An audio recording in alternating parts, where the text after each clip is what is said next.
gloriosa mañana de resurrección, Señor Jesús. Estamos recordando y conmemorando, Señor, que un primer día de la semana tú te levantaste de entre los muertos y viniste a la tierra que ellas tenían. Padre, para mostrar tu bondad poderosa. Esta palabra dice que si grano de trigo cae en tierra y muere su tierra. Fuiste el primer grano de trigo. Padre, que te levantaste, Señor Jesús, y estamos nosotros después de casi 2000 años, Señor, siendo parte de esta última cosecha del tiempo del fin, Señor Jesús. Y en esta mañana está una representación de tu novia, Padre, y ellos están venidos, Señor, con una sola intención. Bueno, primero de alabarte, de expresar lo que sus corazones sienten, pero también esperando ser correspondidos por ti, Señor, que tú te expreses a través de tu palabra, aquel sentimiento, aquel sentir que tienes por nosotros, Señor. Padre, yo en esta mañana, Señor Jesús, te pido que tú te dignes a descender, Dios, de tu trono de magnificencia, tomar tu propia palabra, Señor, y darnos la porción que tú tienes, que ella corresponde para nosotros en este día. Bendice a los asistentes, a los oyentes, tanto al ministerio como a los laicos, Señor Jesús. Padre, que ninguno de nosotros podamos salir desilusionados de ti, Señor. Padre, que tu palabra venga, Señor, y que ella nutra nuestras almas, que nos dé la revelación que requerimos para poder encarar el día que estamos viviendo, Señor. Yo solo me pongo en tus manos, pidiéndote, Padre, ser un vaso útil para tu servicio, que tú tomes control de mis pensamientos, de mis palabras, de mi razonamiento, Señor, en el nombre del Señor Jesucristo. Amén. Gracias.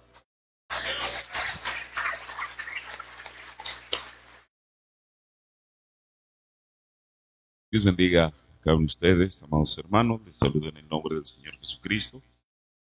Como siempre, para mí has permitido regresar y ver a hermanos que ya he conocido las veces anteriores, también conocer a nuevos amigos. Y mi deseo es que en esta mañana podamos ser edificados con su palabra. Agradezco desde luego primero al Señor por la oportunidad que me da de poder estar aquí, luego al pastor anfitrión, nuestro hermano Manuel Gaituiro, a quien amo y respeto. Tenemos algunos años de conocernos y él ha estado también en algunas ocasiones allá en México y para nosotros también ha sido de edificación y bendición su presencia.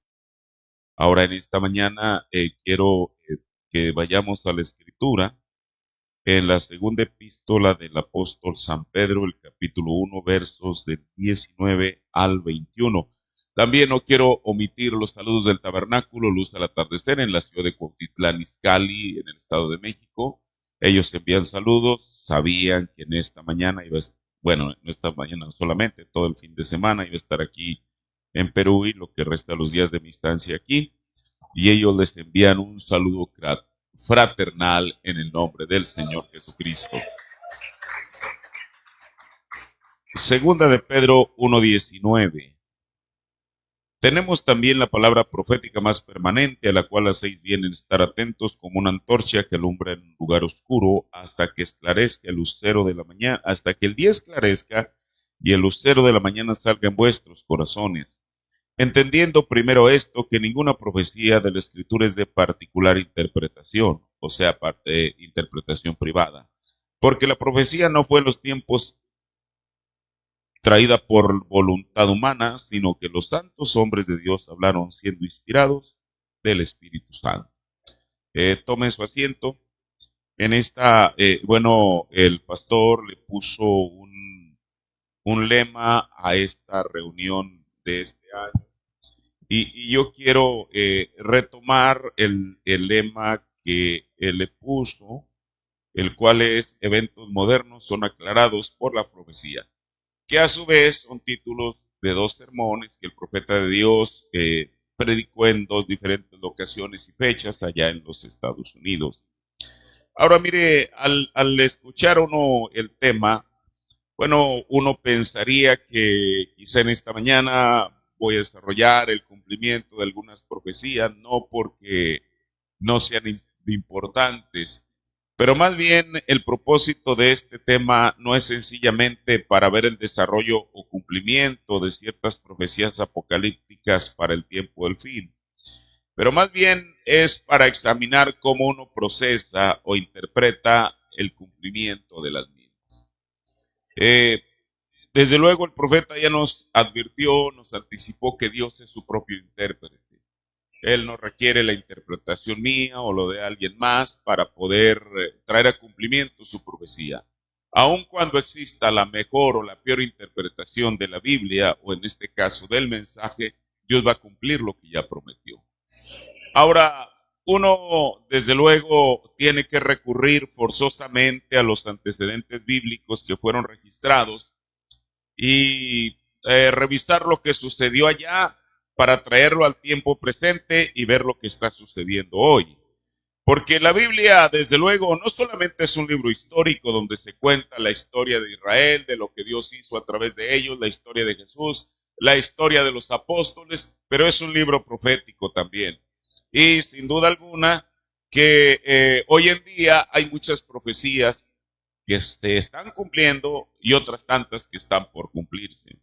Y mire, uno de los referentes más sobresalientes fue lo que sucedió precisamente un primer día de la semana de hace casi 2000 años, después de la resurrección del Señor Jesús, cuando las profecías bíblicas lo habían anunciado con anticipación. Ahora, cuando el profeta de Dios habla sobre este tema, se refiere al pasaje bíblico donde Jesús les explica a Cleofas y a Teófilo, que era su otro acompañante, aquellos dos caminantes que iban rumbo a Emaús, muchas de las profecías del Antiguo Testamento que hablaban sobre él y su ministerio desde la perspectiva de cada profeta en lo referente a su propia venida.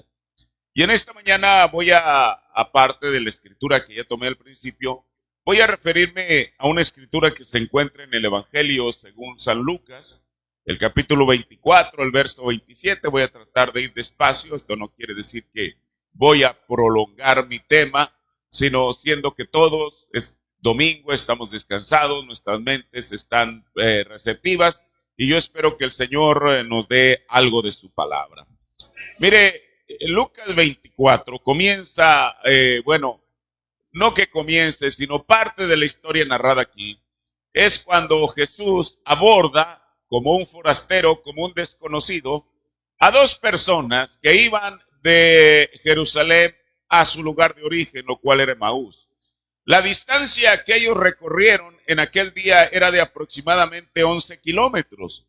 Ahora, una persona caminando a un paso normal, 11 kilómetros, bien los puede recorrer en 3 horas, por así decirlo. Quizá en menos. Pero esto nos habla del estado de ánimo que ellos tenían. ¿Por qué? Aunque la Biblia no dice que Teófilo y su otro acompañante, bueno, el nombre, usted dice, ¿por qué dice Teófilo? Porque el hermano Branham dijo, la Biblia menciona que el nombre de uno de ellos era Cleofas. Está en el registro bíblico. Pero el profeta de Dios, al menos en 2 ocasiones, dice que su acompañante era Teófilo. Ahora ese nombre, Teófilo, quiere decir amigo de Dios y es un buen nombre para comenzar. Por eso Lucas, tanto en el Evangelio que lleva su nombre, que fue escrito por él mismo, como en el libro de los Hechos, él se lo dedica a este personaje. Quiere decir que Lucas estaba muy familiarizado. Porque mire, aunque en Marcos 16 habla de dos personas que iban hablando acerca de la resurrección de Jesús, solamente Lucas les pone, voy a decirlo así, nombre y apellido, aunque en aquel tiempo los apellidos no existían. Entonces, esto sí, su estado de ánimo iban decaídos, porque ellos, aunque la Biblia no los cuenta como parte de los 12 discípulos u 11 más cercanos a Jesús que perseveraron hasta el final, Pero sin duda alguna, ellos, de alguna manera, al final voy a hablar de algo que yo le he llamado el círculo más íntimo y el círculo externo de Jesús. De aquellas personas que seguían su ministerio, hay personas que lo seguían más de lejos. Ellos quizá no lo seguían tan de lejos, pero les había afectado. Porque ellos habían cifrado todas sus esperanzas en aquel Mesías venidero, que ellos creían que Jesús era el cumplimiento de esa profecía, pero ahora resulta que las expectativas que ellos tenían del Mesías no eran las que mostraba la realidad. Mire, quizá usted diga, mire, aún los judíos hoy en día, hermano, las expectativas que ellos tienen del Mesías son distintas a las que nosotros tenemos. Nosotros reconocemos a Jesús como el Salvador del mundo, aquel que vino a pagar el precio por nuestra redención. Los judíos, ellos no lo visualizan exactamente así. Y más allá, hace 2000 años, para ellos Jesús había de ser un poderoso general, alguien, porque mire, en Isaías 61, la primera parte, que esa misma escritura Jesús la toma en Lucas 4, aquella ocasión, aquel sábado que lo invitan a predicar, y entonces Isaías dice, el Espíritu de Jehová es sobre mí, por cuanto me ha ungido, pero aquella unción tenía un propósito. Y mire, el énfasis que ellos hacían, y es verdad porque está en la escritura, que el Espíritu de Jehová lo había ungido para dar libertad a los cautivos. Ellos pensaban en una libertad física, porque en los tiempos de Jesús estaban bajo la opresión de Roma, y sin duda alguna había muchos presos justificados y otros injustificadamente que estaban en prisión. Pero resulta que cuando ellos ven a Jesús, Jesús no era ese tipo de persona. Incluso el hermano Branham nos habla, cuando habla de Juan el Bautista. Juan el Bautista introduce a Jesús cuando lo ve, y él sabía, porque a Juan se le había dado una señal para que identificara al Mesías. No era cuestión de que Juan mismo dijera, bueno, aquella persona que vista distinto. El hermano Branham dice que Jesús no vestía distinto de los demás judíos. ¿Cómo lo iba a reconocer? Bueno, el Señor le iba a dar una señal. Y sin duda alguna, muchas personas habían desfilado, porque mire, el profeta ya nos lo dijo, y la Biblia también nos dice, que antes de Jesús habían salido unos reales impostores. Incluso Gamaliel señala como una fecha, dice que en el momento del censo, o sea, usted sabe, cuando Jesús estaba naciendo, porque ¿qué fue lo que, y esto es maravilloso, qué fue lo que forzó a que fuera cumplida la profecía bíblica? Que Herodes mandó censar a la gente. Eso es lo que la Biblia relata. Mire, todas las ruedas proféticas, sin que la persona quiera o no quiera, cualquier individuo que está dentro del plan de Dios va a tener que cumplir el plan de Dios. Aún aquellos que niegan y reniegan de Dios, ellos no saben eso, nosotros lo sabemos. Herodes fue inspirado. Bueno, ¿por qué no censó el pueblo 50 años atrás? 20 años más adelante. No, tenía que ser el tiempo del cumplimiento. Él no sabía que estaba en las manos de Dios. Mire, por ejemplo, cuando la Biblia habla de Ciro, el persa, el Señor le dijo, Ciro, mi ungido. Oiga, pero era un pagano, ¿cómo puede ser ungido de Dios? Bueno, yo no estoy aquí para discutir la Biblia. Era ungido para traer el plan de Dios, para inspirarlo, para que el pueblo regresara o enviara aquellas comitivas a que restauraran el templo. Herodes, así como el hermano Branham dice, Nabucodonosor era un instrumento en las manos de Dios. ¿No? ¿Saben lo que es una marioneta aquí?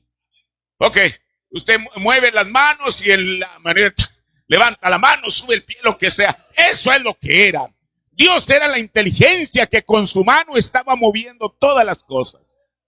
Cuando se llega el tiempo del nacimiento del Mesías, él comienza a mover su mano y ahí está Herodes levantando y bajando la mano, citando al pueblo para un censo. ¿Por qué? Porque la profecía decía que Jesús tenía que nacer en Belén. Había un profeta menor llamado Miqueas que dijo, oye, tú eres muy pequeña, pero no porque seas la pequeña Belén, de ti va a nacer el legislador de Israel. Ahora,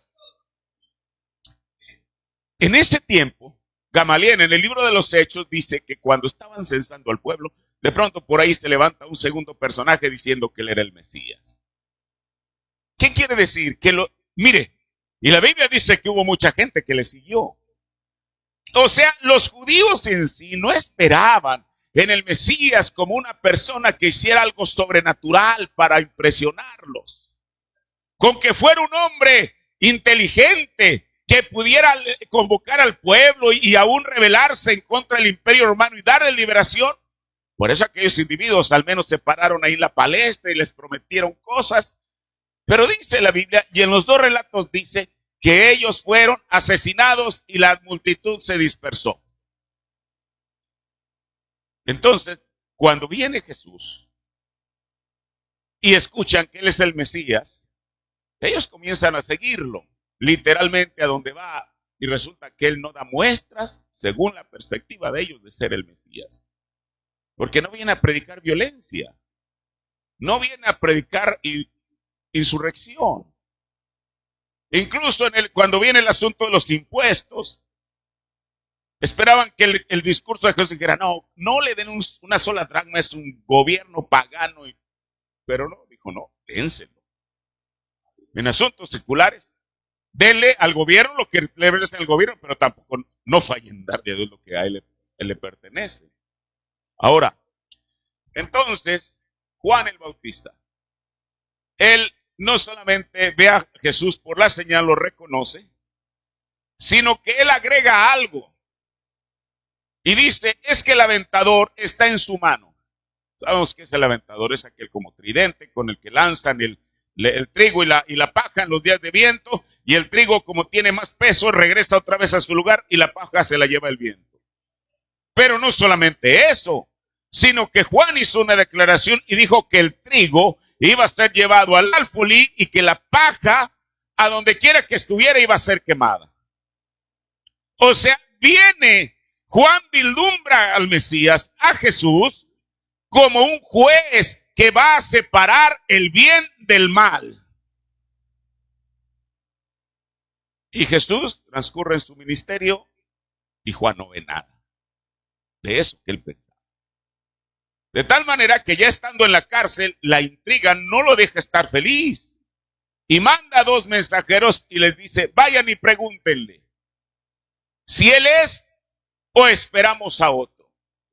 Hermano, ¿cómo un hombre puede estar en esa condición de que ahora ya no sabe realmente a quién introdujo?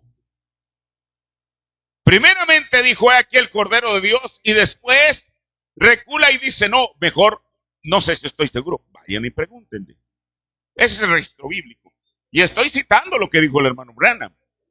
Esa es la razón, dijo el profeta de Dios, que Juan volvió a preguntar. ¿Por qué? Porque él esperaba que Jesús viniera y separara el trigo de la paja, y Jesús no hizo eso. Porque en su congregación convivían 3 clases de creyentes. Nosotros como seres humanos nos equivocamos y a veces hasta los clasificamos. Jesús tenía el derecho de hacer eso, sin embargo no lo hizo. Los dejó que convivieran. Y Juan ve esto y dice, bueno, esto no está caminando bien. No está separando el trigo de la paja. Entonces, ¿quién es? Y mire, Dios es justo.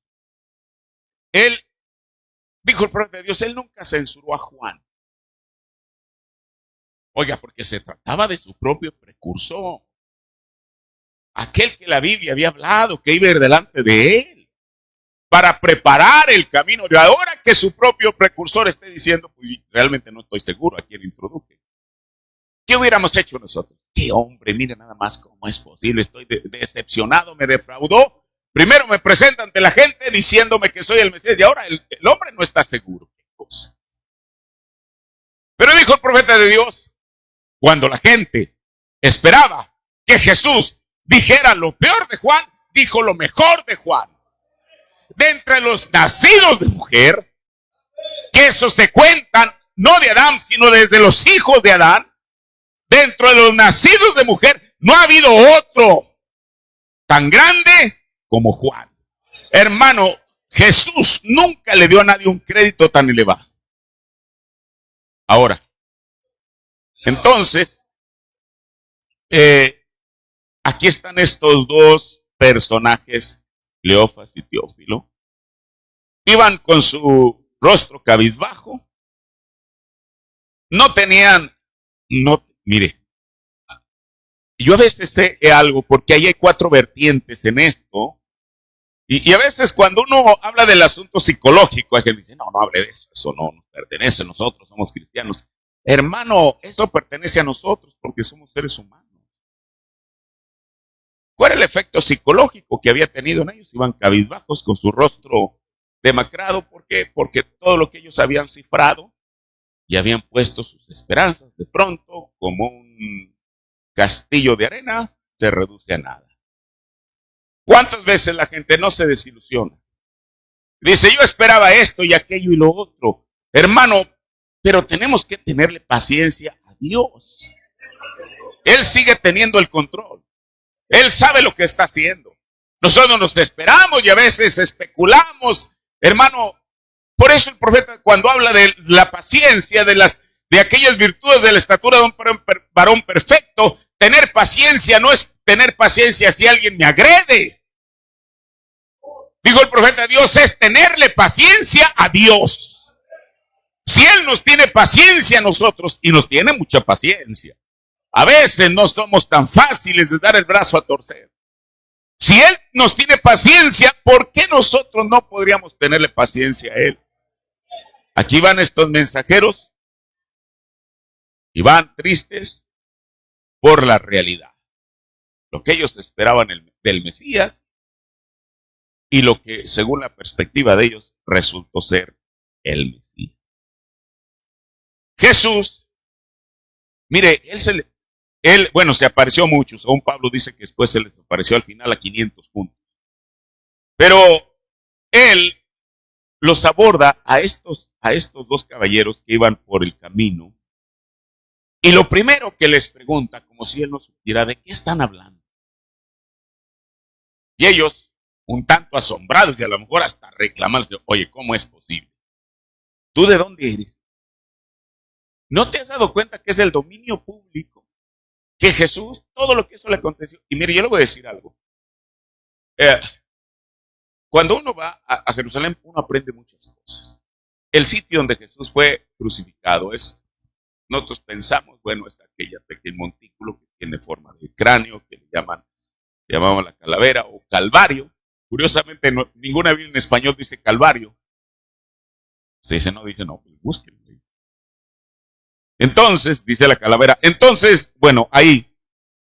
Pero la Biblia registra que los que pasaban meneaban su cabeza y decían, hey, que le pida a Jehová, remítase a Jehová, que le pide a Jehová que lo ayude.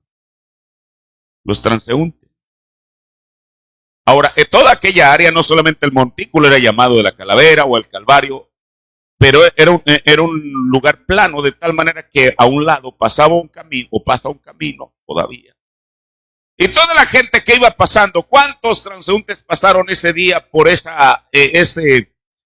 viernes por esta calle? Quizás decenas o centenares. Y cada uno de ellos, dice la Biblia, porque la profecía se tenía que cumplir, que meneaban su cabeza y se burlaban.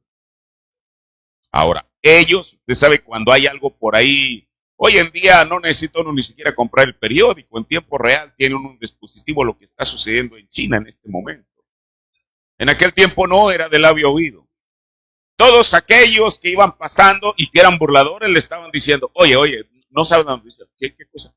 Mira, allá en el Calvario está crucificado un hombre, lo tienen crucificado como si fuera un delincuente, y él decía que era el Mesías. Bueno, ellos pensaban, estos 2 caminantes, que Jesús mismo, a quien ellos reconocían solamente como un forastero. Mire, ahí hay algo. Hace poco yo acabo de hablar en la iglesia cuando los fariseos le dicen, oye, tú no tienes 50 años y dices que has visto a Abraham. El hermano Branham dice, mire, yo creo que hablar de 50, Jesús tenía 30. Oiga, pero ponerle 20 años extras, pues eso de por sí está raro. Quizá un mal calculador ha dicho, oye, pues andas entre 25 y 35, te voy a dar un margen de 5 años. Pero ellos lo lanzaron hasta 50.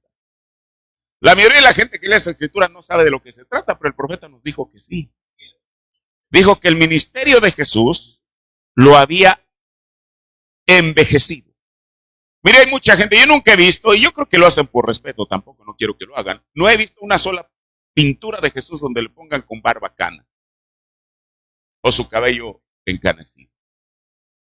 Pero la real fotografía de Jesús es que era un hombre que estaba de esa manera, incluso quizá arrugas en su rostro.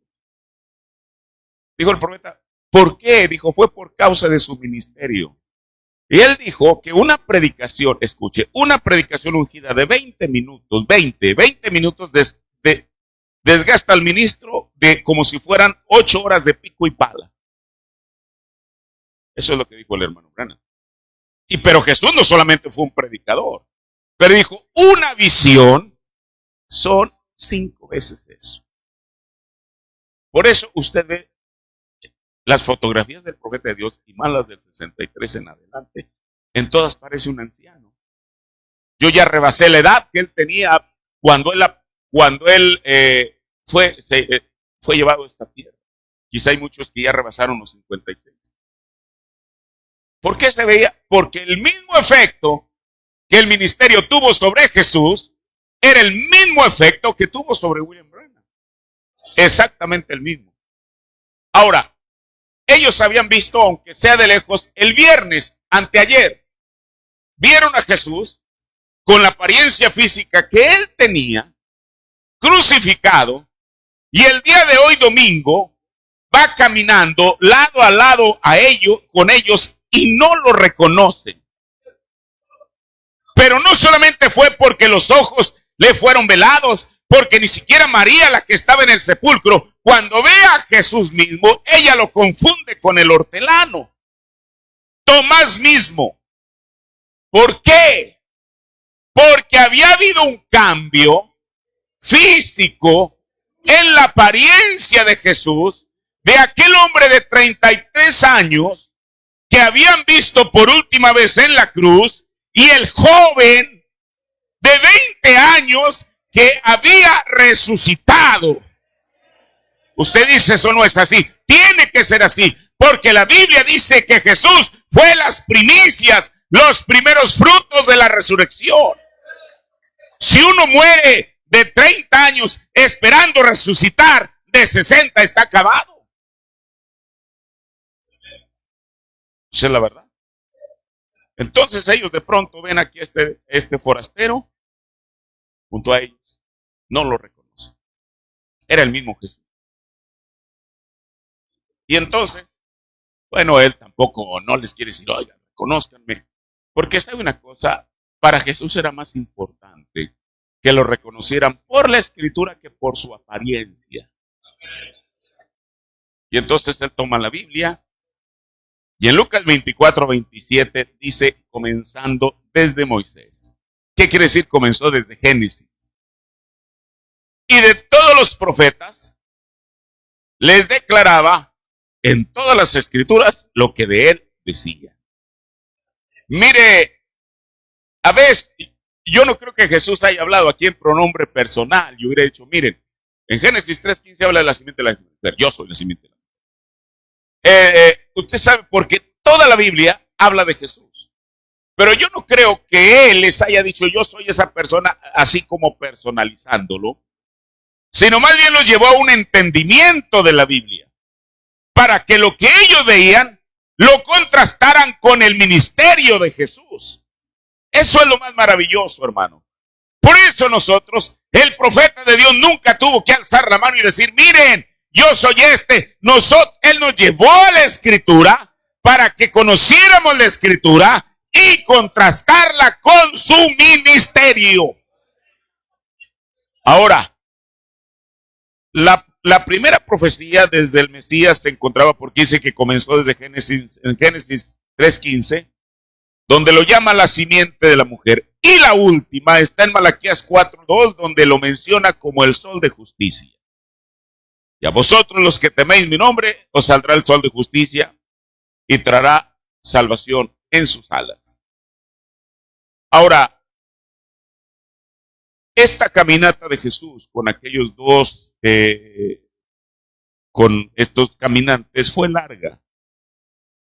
Y en esa exposición, no tanto, la caminata fue larga, pero me refiero a la exposición de él, de Jesús a ellos, les presenta un repaso completo de todas las profecías referentes al Mesías, desde la primera serie de profecías en los escritos de Moisés, comenzando en Génesis 3:15, continuando por todos los profetas, tanto mayores como menores, los salmos y hasta el tiempo que él vino a la tierra, luego sobre el cumplimiento de estas profecías en sí mismo. Mire, en los ungidos del tiempo del fin, el profeta dice en el párrafo 2:26, miren cómo casi 600 profecías distintas del Antiguo Testamento se cumplieron allí en Jesucristo.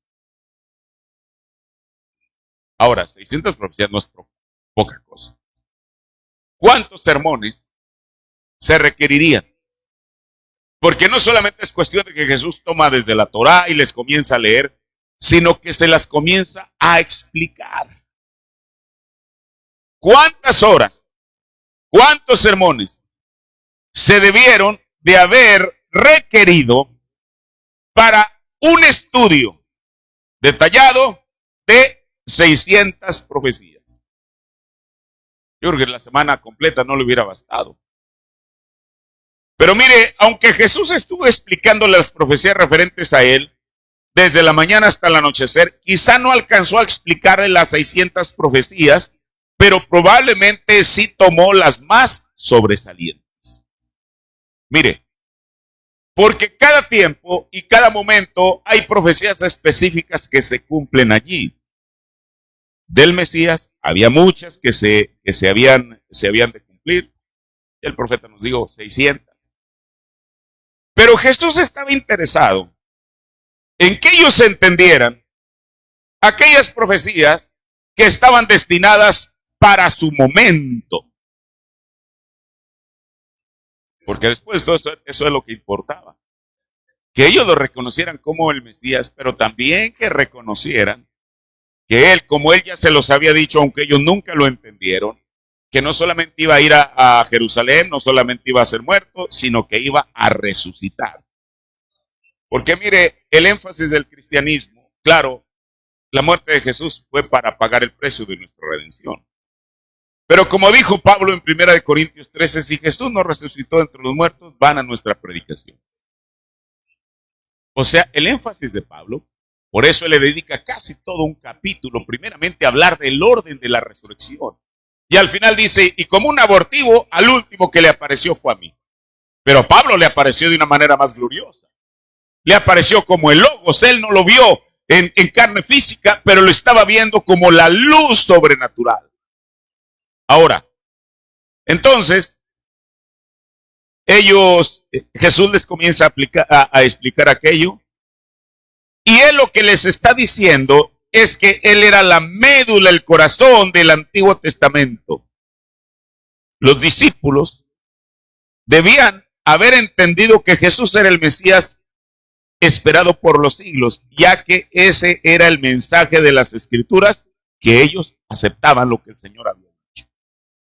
En el poderoso conquistador, el párrafo 85, dice el profeta, él dijo, ¿por qué son tan perezosos de corazón? ¿Por qué son tan insensatos?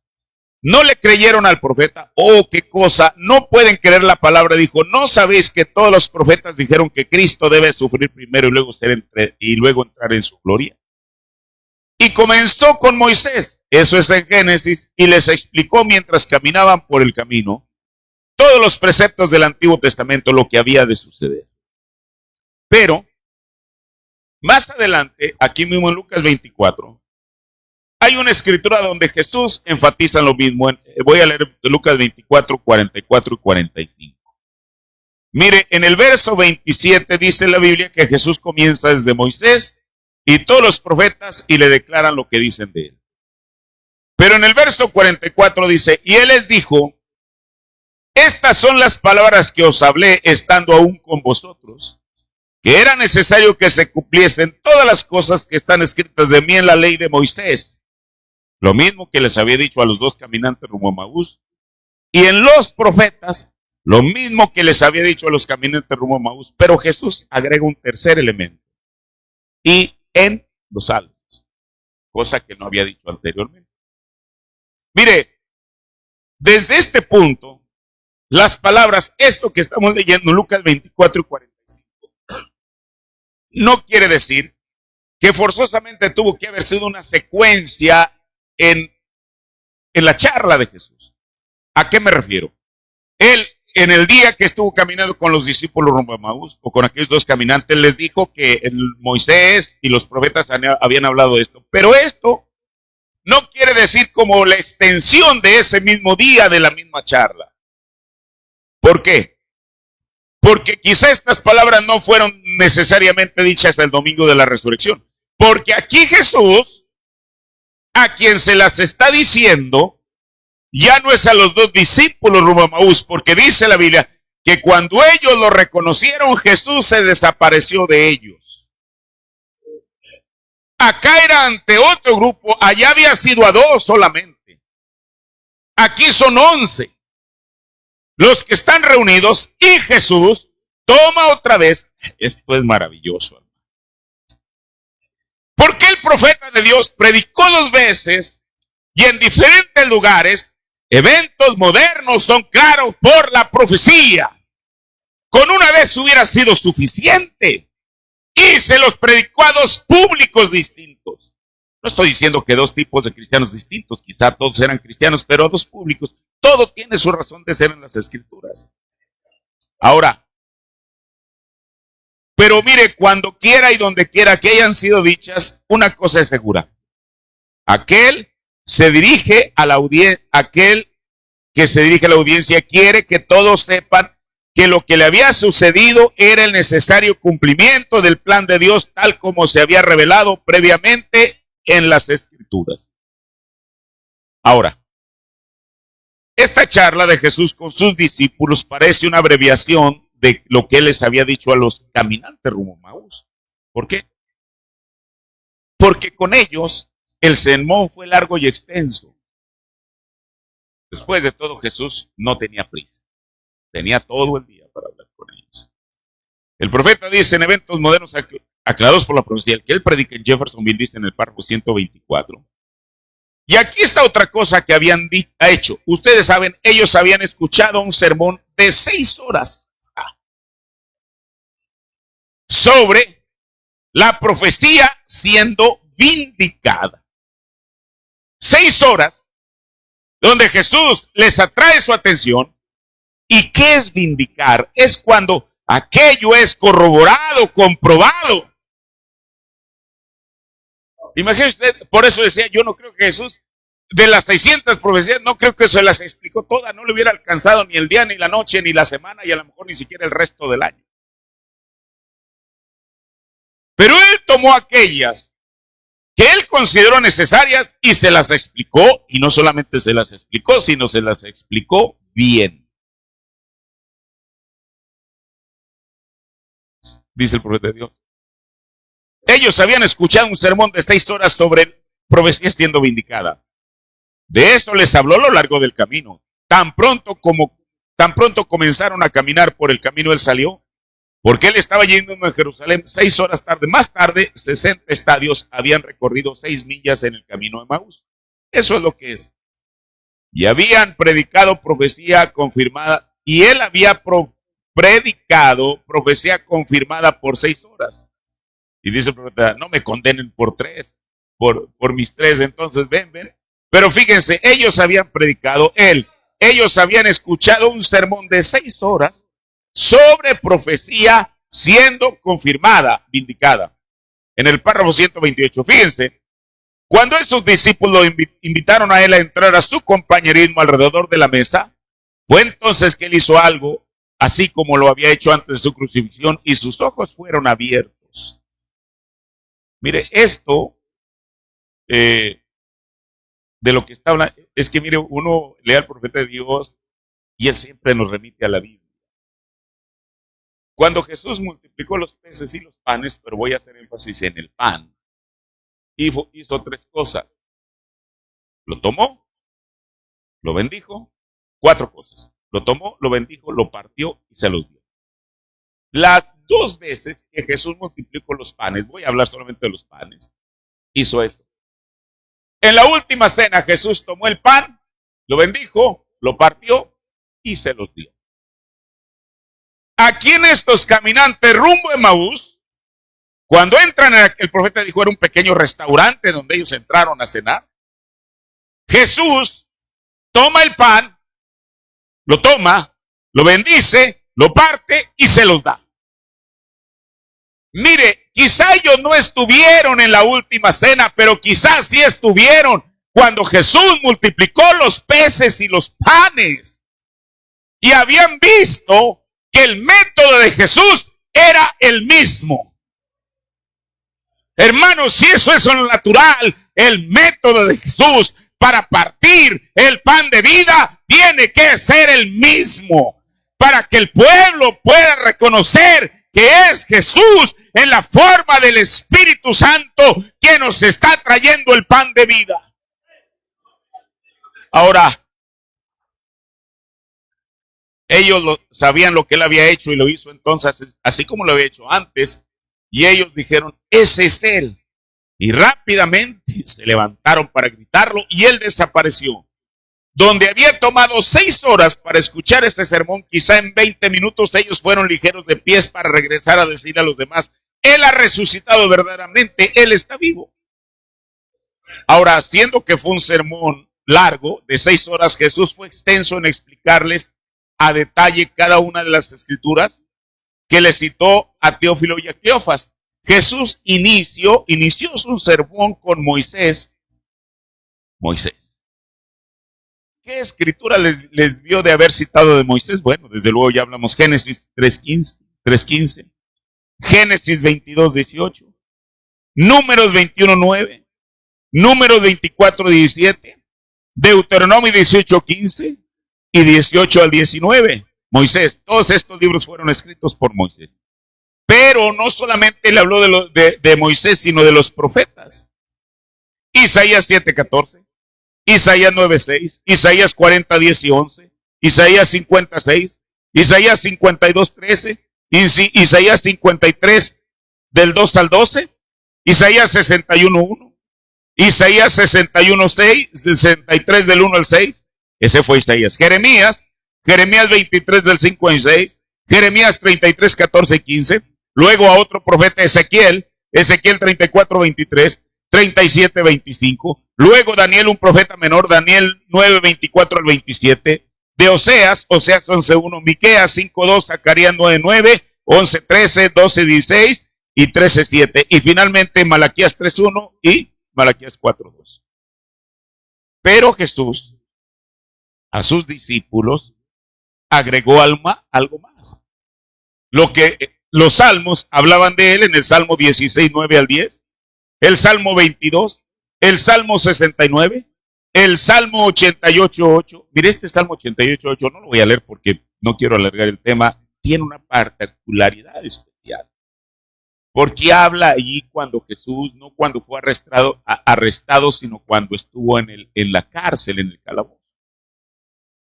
Ahí en Jerusalén hoy en día está todavía, es un hoyo, baja uno a través de una escalinata. Y exactamente como el salmista lo describe, aquel hoyo que está ahí arriba, todo lo que el salmista dice está allí. Para corroborar que lo que las escrituras dicen son certeras y exactas. Ahora, los salmos, el Salmo 118, me quedé en el 88, 8, y luego el verso 18, el Salmo 110, 1. El Salmo 118, 22 y luego el versículo 26 y el Salmo 132, 11. Jesús dice que cada una de estas tres divisiones grandes divisiones del Antiguo Testamento. Mire, esto nosotros no lo supiéramos si no es porque Jesús se lo dice a sus discípulos. Él divide la profecía del Mesías en 3 secciones. Lo que dijo Moisés, lo que dijeron los profetas y lo que dijeron los salmos. En ninguna otra parte del Nuevo Testamento, ni siquiera en las enseñanzas propias de Jesús, uno encuentra la manera tan clara en que Él les explicó. Y todo eso había testificado de Él, aquí mismo en Eventos Modernos Aclarados por la Profecía, párrafo 122. Dice, digamos que lo oímos decir, abran Zacarías 11:12. Mire, aquí el profeta de Dios nos está llevando y nos dice las escrituras que Jesús les mostró. Les dijo, abran Zacarías 11:12. ¿Y no debía ser vendido el Mesías, según el profeta, por 30 piezas de plata?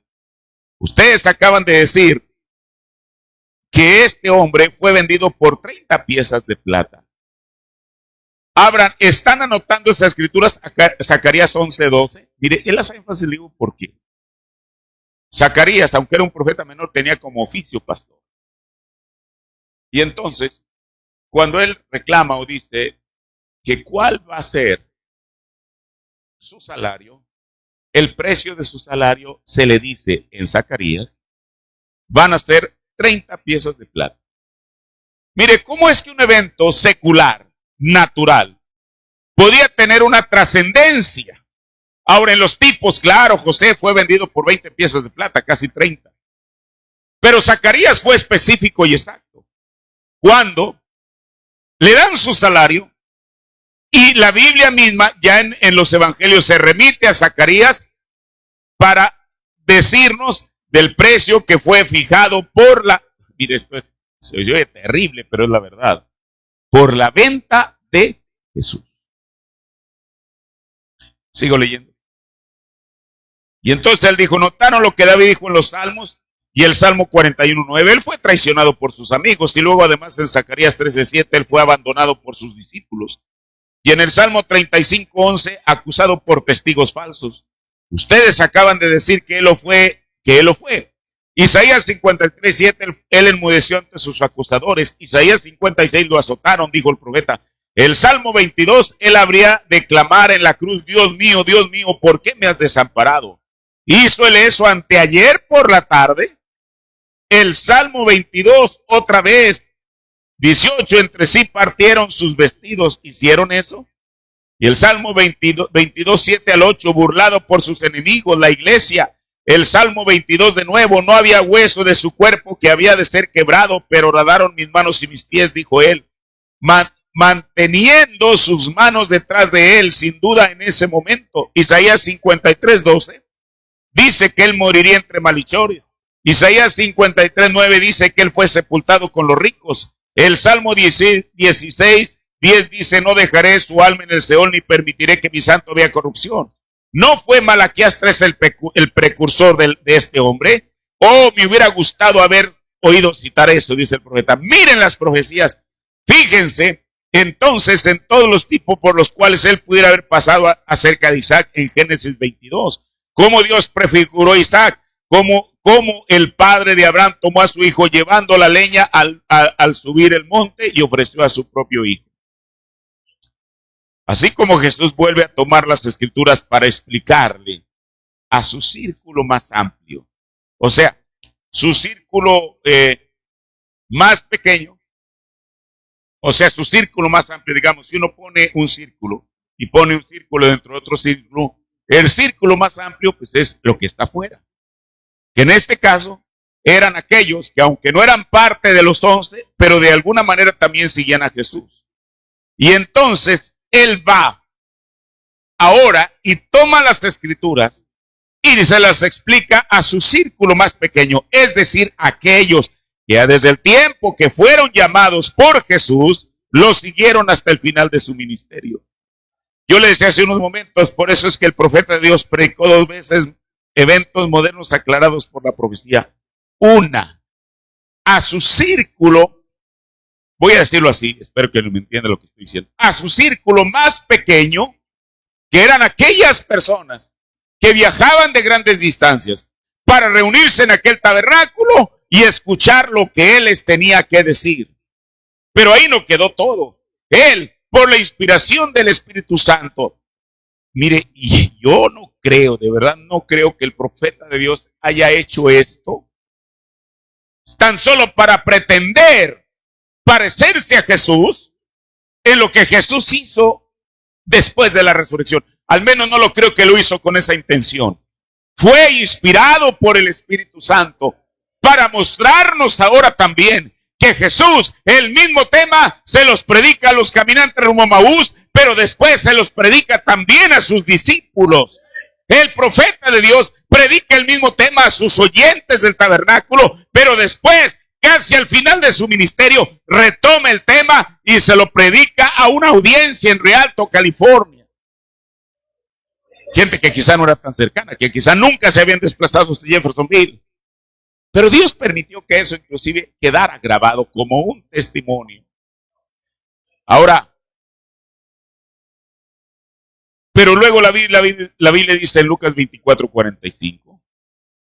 Porque mire, ¿de qué serviría que usted y yo nos sentásemos ante un buen predicador, un regular predicador o un mal predicador, que nos hable de la vida y del mensaje, si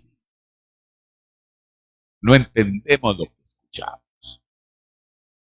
Mire, desde luego que para entender uno primeramente tiene que tener la actitud correcta. El profeta de Dios dijo, no es necesario que le entienda todo, pero créalo. Pero nunca descalificó el entenderlo, ¿sí me explico? Porque cuando Felipe se acerca con el eunuco, todos sabemos la historia de Hechos, lo primero que le pregunta es, oye, ¿lo crees? No, la primera pregunta es, ¿entienden lo que lees? Y aquella persona era demasiado honesta, nunca dijo, no, yo lo decía, no te preocupes, yo no necesito quien me explique. Hoy en día se necesita quien explique, hermano, eso es bíblico. Le dijo, ¿cómo voy a entender? Y era una afirmación honesta. ¿Cómo voy a entender si no hay nadie que me lo explique? Mire, a mí siempre me ha asombrado. Hermano, Dios le mandó un evangelista, no un maestro. ¿Por qué? Porque el hombre lo que necesitaba era que el plan de redención fuera aplicado en su vida. Pero aún en esas palabras trazadas por un evangelista, el hombre entendió el punto. De tal manera que cuando vio por ahí algo con agua, dijo, no fue el evangelista Felipe persuadido, mira, ya hay agua. ¿Cuándo te entregas a Cristo? No, la semana que vendrá. No, ya, porque el Señor viene. No. Él vio el agua y dice, mira, ahí está con lo que yo debo comenzar. Si ahí hay agua, ¿qué impide que yo sea bautizado? Dijo, bueno, si crees bien puedes. Entonces, dice la Biblia en Lucas 24:45, entonces les abrió el sentido, como dice la versión 60, el entendimiento.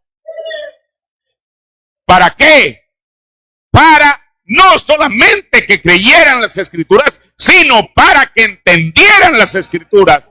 Hermano, y eso es lo que se requiere también en esta mañana. No solamente para creer, fe para creer el mensaje, sino que nuestro entendimiento sea abierto para entender el mensaje. Estos oyentes, al igual que Teófilo y Cleofas, oían pero no entendían. También los discípulos. Y el abrir el entendimiento solo le corresponde a Dios el hacerlo. En el sermón Las vidas verdadera y falsa, en el párrafo 6 dice el profeta, ahora rogamos que tú abras las palabras esta tarde. Nosotros podemos leer, pero se requiere que tú abras nuestro entendimiento en cosas que han de ser.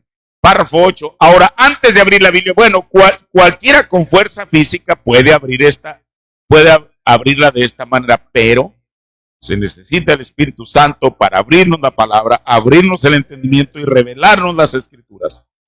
Ahora, Jesús hace ahora con todo este grupo, con que está hablando lo que ya había hecho con aquellos dos caminantes, les da la llave de la Escritura. ¿Para qué sirve una llave? Para abrir. ¿Y qué es lo que hizo? Metió la llave, la puerta se abrió y les abrió el entendimiento. Ahora, Él ilumina sus mentes para que en todas las escrituras, en todas vean a Jesucristo. Hermano, y esto es lo mismo que se demanda hoy. El profeta dice: en Cristo es el misterio revelado, párrafo 121. Él es el tema principal de toda la Biblia.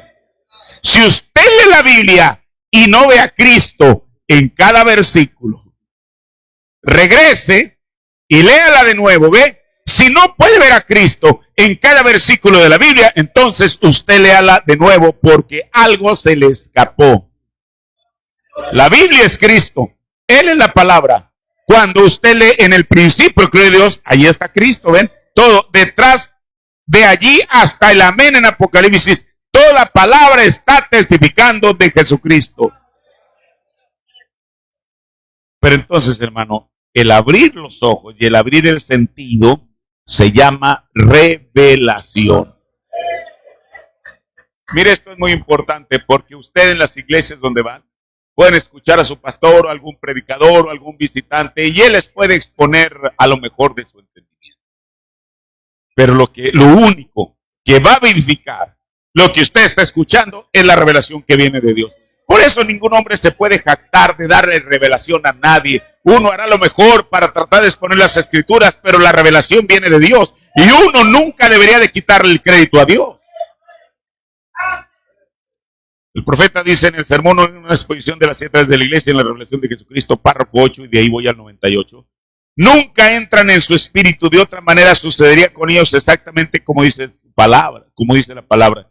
Ore usted a Dios para que le dé revelación por su espíritu. Ese es el primer paso. Entre en el espíritu. Párrafo 88. Ningún hombre conoce las cosas de Dios, solamente el espíritu de Dios, y aquel a quien el espíritu de Dios se lo revela. Nosotros necesitamos orar a Dios en busca de revelación más que cualquier otra cosa en el mundo. Hemos aceptado la Biblia y hemos aceptado las maravillosas verdades allí contenidas, pero para la mayoría de la gente todavía no es genuinamente efectiva porque no hay revelación del Espíritu. La palabra no ha sido vivificada. Entonces, ¿qué es lo que vivifica la palabra? La revelación. Y la revelación trae un estímulo, eso es lo que el profeta dijo. Por eso el Señor muy puntualmente en uno de los sellos en el cuarto les dijo: hey, pero no hagas daño al vino, que es el estímulo de la palabra. Ahora, hermano, pero el Antiguo Testamento no solamente hablaba de su primera venida, sino también de su segunda. Y no son en profecías directas, sino a través de tipos y sombras. Pero a esto se agrega lo que Jesús mismo habló sobre su segunda venida y aquellos eventos vinculados a ella. En el sermón quisiéramos ver a Jesús predicado el 8 de julio del 60, párrafo 69. ¿Se fijaron ustedes cuando Jesús empezó su ministerio, cómo él empezó? No a decir tanto tocante a su día. En aquel entonces él estaba diciendo más tocante a su segunda venida de que lo que él estaba diciendo de su primer advenimiento a la tierra, hablando de lo que este sería en este día. ¿Qué nos dice esto? Mire, si Jesús, como ya el profeta nos dijo, demoró 6 horas predicando, solamente para hablarles de aquello, de su primera venida. ¿Qué se requeriría hoy? Porque recuerde, solamente se van acumulando las profecías. Hay profecías desde la antigüedad en el Antiguo Testamento que todavía están para cumplirse en este tiempo, hermano. Usted dice, no, claro que sí. Y mire, el libro de Isaías es un libro profético. Que él no habló del milenio, que no habló del infierno. Él no solamente habló de la primera venida de Jesús, habló de tantas cosas allá en la antigüedad. Y uno puede ir recogiendo esas escrituras y esas profecías. Ahora, agregue lo que Jesús mismo enseñó durante su ministerio. Agregue lo que Pablo en sus epístolas enseñó respecto a este tiempo. Y lo más sublime, agregue lo que un profeta de Dios profetizó para este tiempo. ¿Cuándo terminaríamos? Y eso es tremendo, pero es la verdad. Ahora, y más particularmente a profecías concernientes a eventos antes de su segunda venida. Mire, Aquí mismo en Eventos Aclarados por la Profecía, párrafo 129. Amigos, este es el cumplimiento de Malaquías 4. La gente no tiene, allá en la denominación, no tiene la menor idea de lo que es. Para ellos prácticamente la escritura no existe. Yo le voy a decir algo. Hace tiempo un hermano me regaló un Antiguo Testamento en hebreo y en español. Usted sabe que los judíos leen al revés que nosotros. Entonces, yo siempre esas cositas me gusta ver cómo dicen en el hebreo. Por ejemplo, cuando la Biblia habla de la serpiente que engañó a Eva, en hebreo no dice la como si se tratara del género femenino, sino dice el serpiente. O sea que era masculino. Pero hay muchas cositas que uno va encontrando ahí en el camino. Pero mire, esto independientemente, mire, yo creo que todos nosotros tenemos el derecho de creer lo que es nuestra convicción. Y yo tampoco no vengo aquí a evangelizar al Perú. Pero hay algo que es real. En esos libros, porque vienen 2 tomos, todo el Antiguo Testamento, el libro de ellos no termina en Malaquías, o sea, el último libro de los judíos, bueno, yo no digo el Antiguo Testamento porque a ellos solamente hay eso. Nosotros lo tenemos dividido Antiguo y Nuevo porque creemos los dos. Ellos no creen el Nuevo, así que ellos se concretan solamente a lo que ya tienen. Y el último libro de ellos en el canon, en el orden, es el libro de Segunda de Crónicas. Ahí termina, es como para nosotros, terminaría con Malaquías. Pero una vez yo estando leyendo, dije, a ver cómo dice Malaquías. Dice prácticamente lo mismo que dice en español, solamente que a mí me llamó poderosamente la atención. Ahora, este libro que tengo yo fue impreso en Tel Aviv, en Israel, o sea, allá con los judíos, ellos lo imprimieron allá. Pero en la versión que ellos dan, los versículos ni siquiera, o los capítulos ni siquiera están en orden, porque para ellos Malaquías no contiene 4 capítulos, sino solamente 2, pero contiene lo mismo. Solamente que acá lo subdividieron en más capítulos. Ellos solamente 2. Y en Malaquías, que es más o menos como el capítulo 2, como el versículo 23, por ahí, habla de la promesa de la venida de Elías. He aquí yo envío a Elías el profeta, antes que venga el día de Jehová grande y terrible. Él hará volver el corazón de los hijos a los padres y el corazón de los padres a los hijos, no sea que yo venga y con maldición hiera la tierra. Y resulta que esa profecía que nosotros conocemos como la profecía de Malaquías 4:5, la repiten 2 veces y con eso termina digámoslo así, la Biblia de ellos. Con una repetición de la promesa de Malaquías. Y uno dice, no, es que fue un error de impresión. Bueno, si lo hubieran impreso en México, a lo mejor alguien de mala fe por ahí lo puso, pero no, fue impreso en Israel. Y yo le voy a decir algo, le repito, nosotros sabemos mucho más de lo que ellos saben. Y no lo decimos para ser jactanciosos, pero a través de la Biblia hay muchas cosas que ellos desconocen. Algunas las esperan incluso de una manera literal, pero mire, ya se me fue el tiempo. Dice, amigos, este es el cumplimiento de Malaquías 4, San Lucas 17, San Juan 15, de tantas Apocalipsis 10, tantas profecías que pueden ser aplicadas exactamente a este día. Y también en el libro de Marcos y Mateos, donde él dijo que estas grandes señales y maravillas aparecerían en el cielo y la gente los llama platillos. Platillos voladores pueden desaparecer con el poder y la rapidez de un pensamiento. ¿No le parece extraño que este tipo de platillos voladores más constantemente están apareciendo? El asunto es que ahora es fácil. Mire, yo estaba viendo en las redes sociales, allá en una ciudad de México, en el norte, en el noroeste, se llama Hermosillo. La gente pues es curiosa, trae celular y si pasa por ahí una mosca, todo. Entonces, en ese tramo se ve que había un árbol muy frondoso y la persona que tenía el celular, lo que le llamó la atención, y ayer quizá aquí también es lo mismo, es que por la tarde se cubren de aves, hermano. Si son negras, el árbol parece que tiene la copa negra, porque está lleno de aves. Entonces a él le llamó la atención y está filmando que las aves llegan emparvadas a posarse ahí sobre la copa del árbol. Pero, sin que estuviera dentro del programa, de pronto aparece un objeto allá. Y entonces el niño le dice algo al papá de lo que está viendo, porque ellos están viendo el árbol, pero entonces por allá aparece uno. Y entonces, ahí en México hay una frase, yo no la uso, no es vulgar tampoco, pero cuando alguien quiere que alguien que preste atención a algo, el papá le dice, mira, chécate, chécate. ¿Qué quiere decir? Pon cuidado, pon cuidado. Y está el video, y así en un chasquido de dedos, aquello que se ve desaparece así. Hermano, no fue algo manipulado, no fue alguien tratando de demostrar a la gente que existe, era un papá quien estaba mostrando, al niño, las aves que estaban posándose en el árbol, y que él mismo pues aprovechó el momento solamente para grabarlas, y de pronto aparece ahí ese objeto. ¿Qué quiere decir? Sí, y desapareció, pero sí. ¿Qué quiere decir? Que eso es real. Y usted dice, la Biblia no habla de eso. La Biblia habla de eso en Hechos 2 y en el libro de Joel. Dice, ay, pero es que mi concordancia no dice platillos voladores. Diga como diga, pero el profeta dijo que esa escritura es de platillos voladores. Sigo leyendo. Pueden desaparecer con el poder y la rapidez de un pensamiento, inteligencia que puede entrar en acción. Él puede escribir, él puede hablar, él puede hacer lo que él desee. La gran columna de fuego, el mismo héroe por los siglos, y cosas viniendo sobre la tierra, pirámides de humo subiendo en el aire, allá arriba donde no puede haber humedad ni nada, a 30 millas de altura. Bueno, esto ya nos lleva a otra cosa, ya nos lleva a la nube. Predicho 1 año y medio antes de que sucediera que sería de esa manera, luego darle la vuelta a la fotografía y ver quién es el que está mirando hacia abajo. Ni una sola palabra ha fallado alguna vez de lo que se ha dicho. Y aquí está la palabra de Dios escrita, confirmando que es la verdad.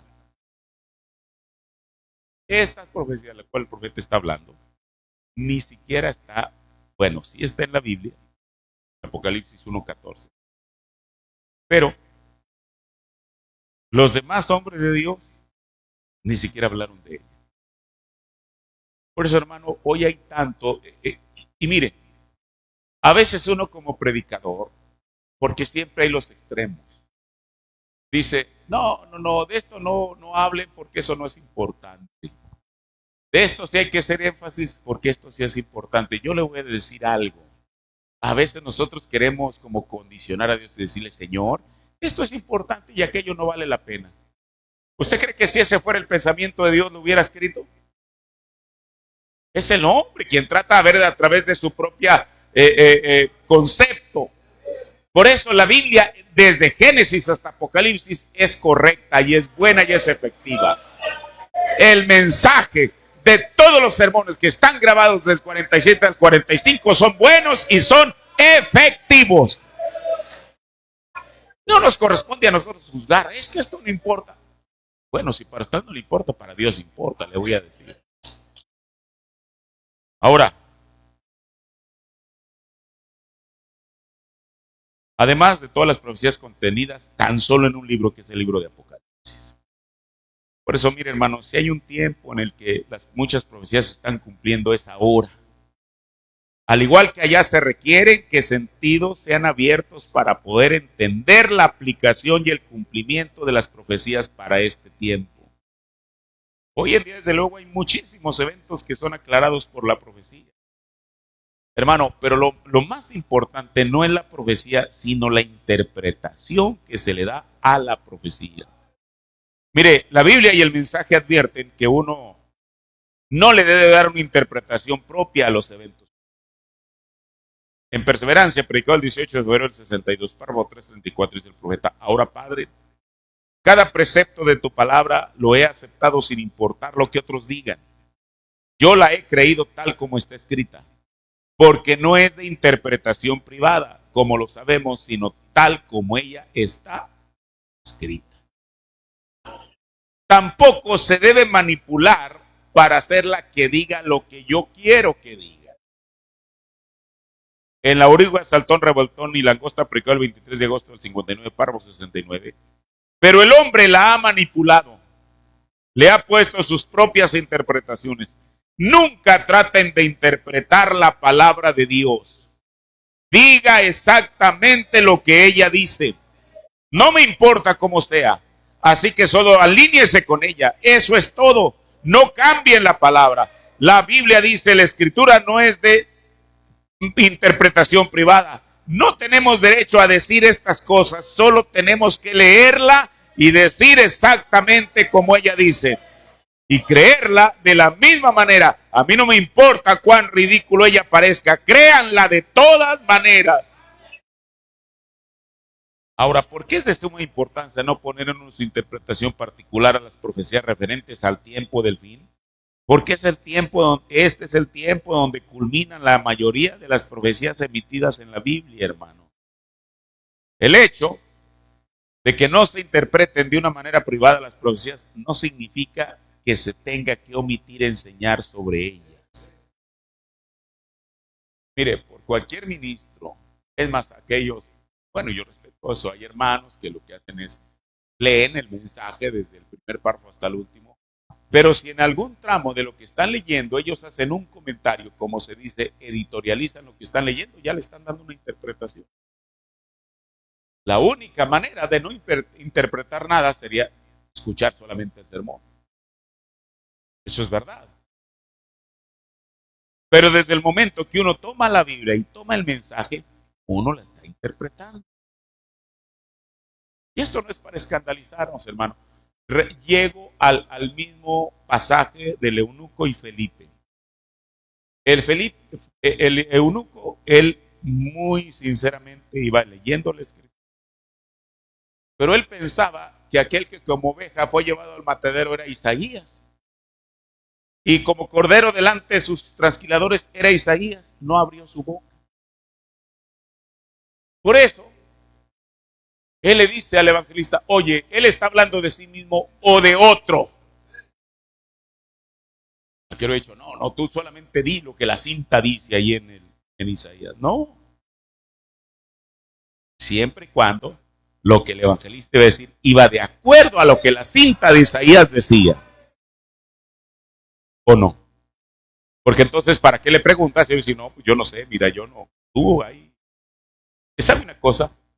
A veces cuando uno cae a ese extremo, la interpretación que uno mismo saca es peor todavía. También no todo el mundo puede enseñar. Por eso es importante que todos nosotros tengamos una iglesia donde congregarnos, donde escuchar al ministro que nos hable la palabra y que nos diga. Uno dice, no, yo solamente, bueno, no voy a entrar en eso. Entonces, porque seguramente Dios tiene hombres capacitados para hacerlo, hermano. Hombres que no están interesados en mostrarle a los creyentes cuánta habilidad tienen ellos para saber interpretar las profecías bíblicas. Más bien lo harán con la sana intención que sus oyentes puedan estar en posición de ser capaces no solo de reconocer, sino principalmente de ser parte del cumplimiento de esa profecía. Porque mire, Dios reservó la mayor parte de las profecías para los tiempos finales, cuando la historia del mundo está llegando a su conclusión final. Desde luego que hay profecías referentes a las condiciones mundiales. Jesús habló de eso, rumores de guerras y todo lo demás, terremotos y todo lo demás. Y de la iglesia en general, que prevalecerían justo antes de la segunda venida de Cristo. Y precisamente para prevenir al creyente predestinado, Dios dio la promesa de enviar al profeta Elías a advertir y a preparar una novia para que esté en posición y en condición para irse en el rapto. Ese es el propósito final de este mensaje. Es porque Él está preparando una novia. Eso es el resumen de esto, más esto, lo igual es esto. Es una ecuación exacta. ¿Cuál es? Preparar una novia es el resultado final. Pero también para alertar sobre el engaño religioso derivado precisamente de una falsa interpretación, no solo de las profecías bíblicas, sino también de las doctrinas bíblicas en general. Y ya con esto estoy concluyendo. Hay tres cosas que el profeta nos advirtió que no se deben de hacer. No solo en la interpretación de la profecía bíblica, sino tampoco en la interpretación de la Biblia misma. Leo del sermón, Cristo es revelado en su propia palabra, aplicó el 22 de agosto del 65. Voy a leer párrafos 72 al 75, luego el 80 al 81 y luego el 90. Dice ahora, para estudiar la escritura, Pablo le dijo a Timoteo, estúdiala, usa, o como dice la versión antigua, traza bien la palabra de Dios, la cual es verdad. Eso es lo que Pablo le dijo a Timoteo en 2 de Timoteo 2:15. dice el profeta, esas son 3 cosas indispensables en la Escritura. Al usar la palabra de Dios, hay 3 cosas que ustedes no deben hacer. Ahora estudiamos estas durante los siguientes 10 minutos. 3 cosas que ustedes no deben hacer. Y afuera en todo el país, donde quiera que estén, incluyendo Perú en esta mañana, por toda nación, asegúrense de anotar estas en su mente si ustedes no tienen un lápiz.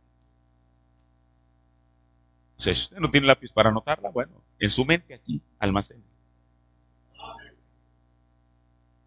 Les decimos todo el tiempo lo que deben hacer. Ahora les voy a decir qué es lo que no deben hacer. Ahora ustedes no deben interpretar mal la palabra.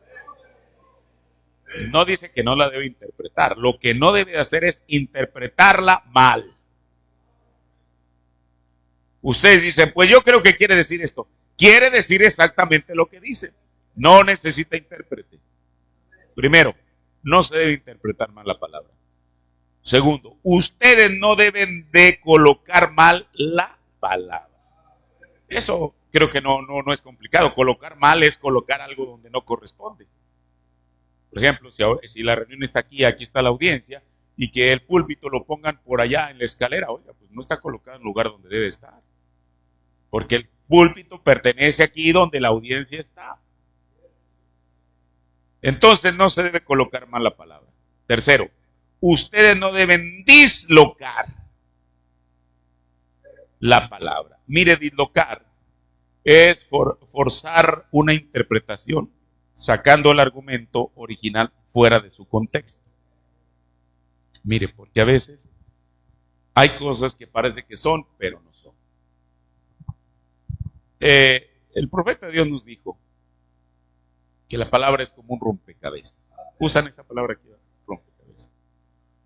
Mire, a veces el ministro toma una pieza del rompecabezas, de las centenares, y la quiere poner aquí y hasta la forza a que entre. Y a lo mejor la pieza sí entra.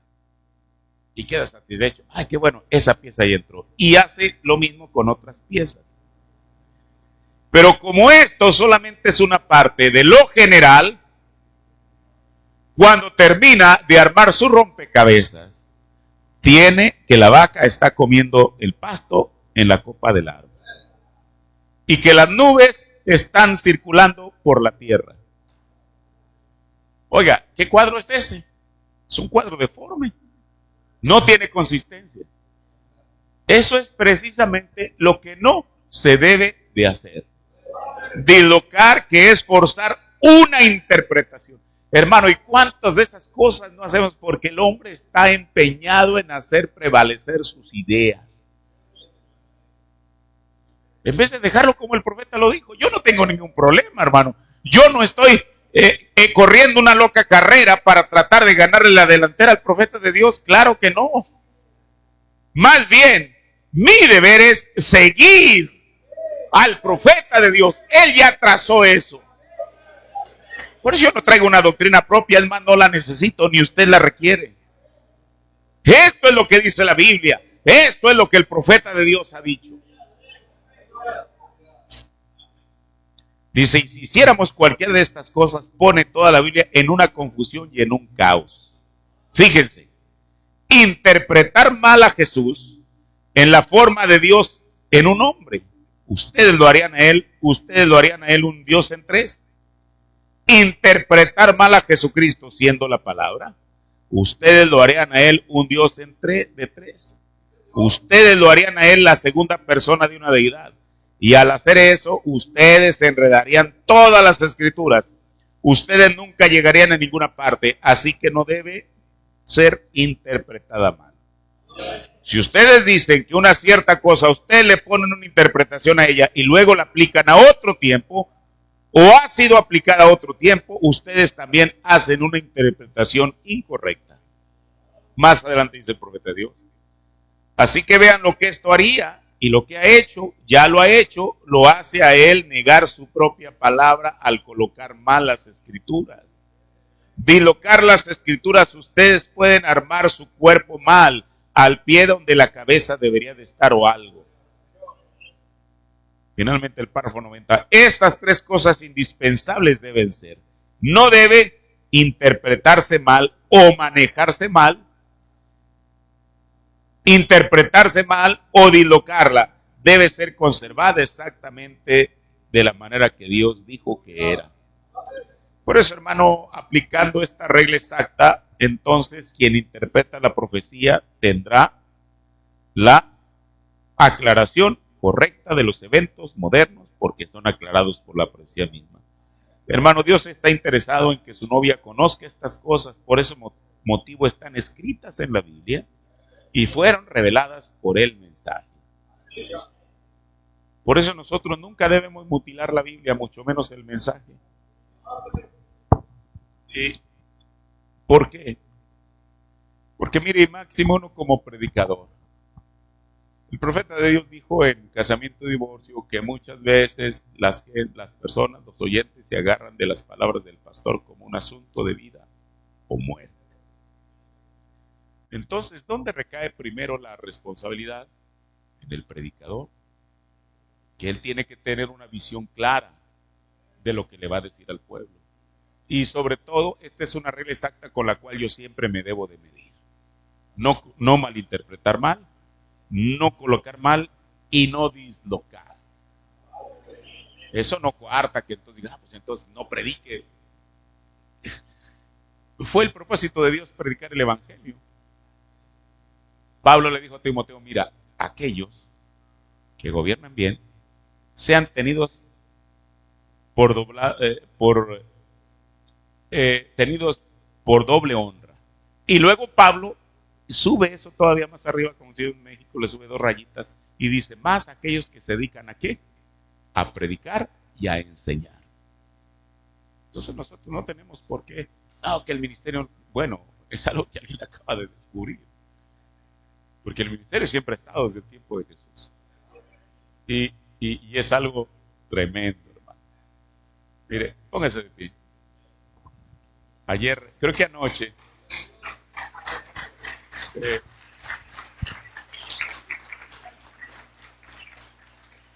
anoche estaba escuchando una cita tan maravillosa que a mí me...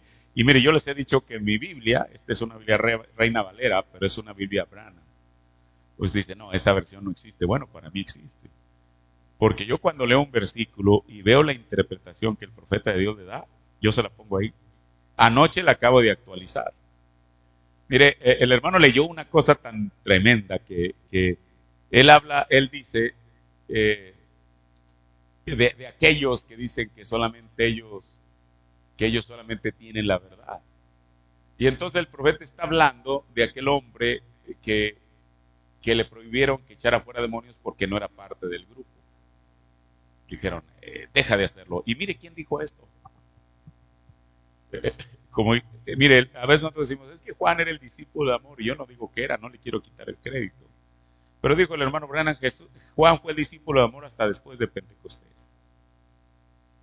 En una ocasión, cuando no les quisieron llevar víveres, creo que fue en Samaria, él fue el que le dijo, Señor, ¿por qué no eres como Elías y les mandas fuego del cielo? No que destruya 50 y luego los otros 50, sino que destruya toda la ciudad. ¿Quién estaba diciendo eso? El discípulo del amor.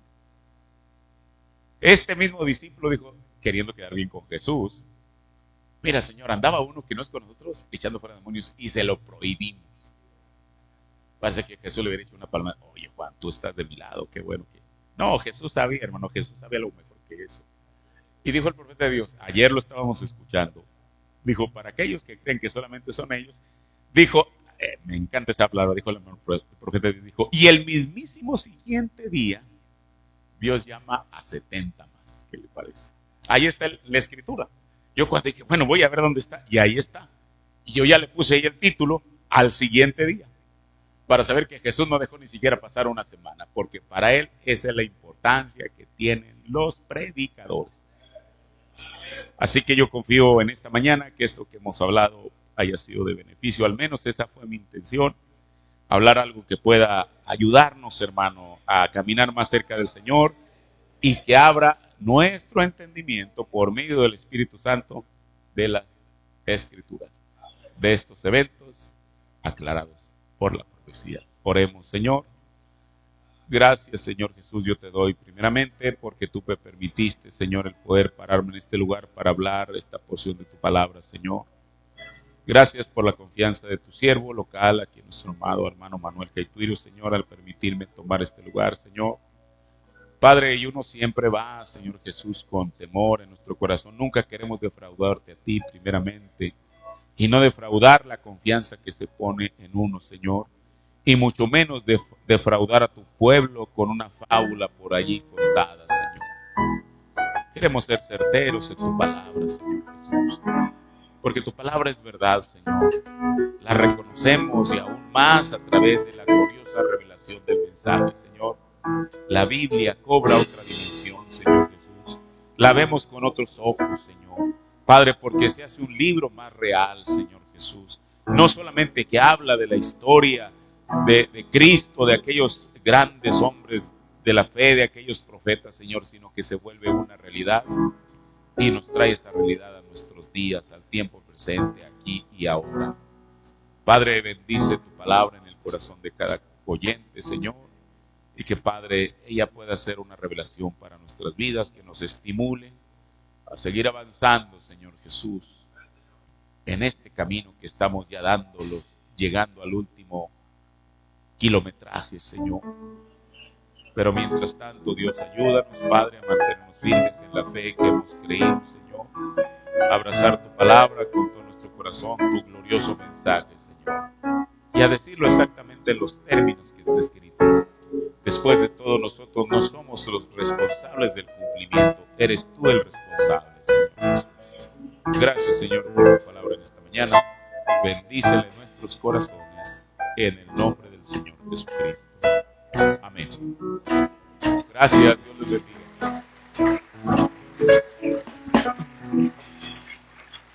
bendiga.